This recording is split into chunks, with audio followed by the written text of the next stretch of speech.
I am a senior lecturer at Liverpool Hope University in the Department of Theology, Philosophy and Religious Studies. I'm originally from the Holy Land. I am a Palestinian born. I'm both an Israeli citizen and a British citizen, and I'm an Anglican priest. It basically aims to try and relate to the question of how do Palestinians today relate to the debate which is very prominent among Jewish and Christian Zionists, that God's covenant with the people includes the promise of the land, and they use that covenant idea to justify various and varied political decisions made by the state of Israel today, even though the context is hugely different between the biblical context and the story and the contemporary reality. And given that my own background relates directly to this issue, I joined efforts with Professor Gavin de Costa, who was at Bristol University and took part in a conference that was held in Rome 2 years ago. And so what I tried to do in this particular paper is to propose how to ask the question, how to examine the implications of the debate on the promise of the land.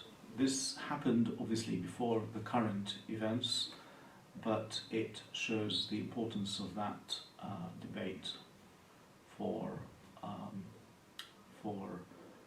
what's going on at the moment. The process for writing this article started in conversation with Professor Gavin de Costa, who invited me to join in with the project that was focused around a conference that took place in Rome at the Angelicum,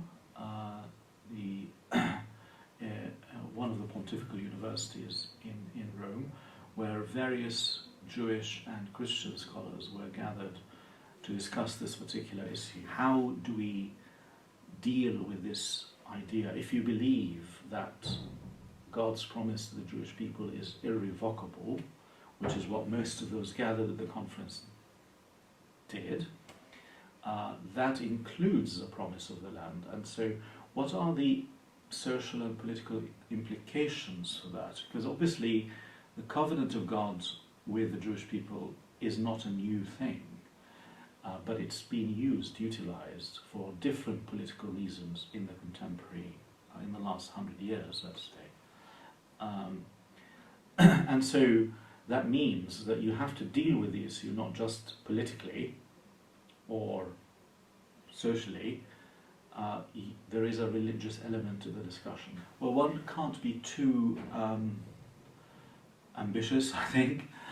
I'm not hoping that this is going to solve the Israeli-Palestinian problem. That would be a very ambitious claim to make. I want to start first with the actual content, what I'm proposing here, which I believe hasn't really been proposed in a clear and focused way before, is the way that I refer and utilize certain Jewish philosophical writings and make it to live in conversation with a particular type of Christological debates and reflections, coming especially from certain Anglican theologians.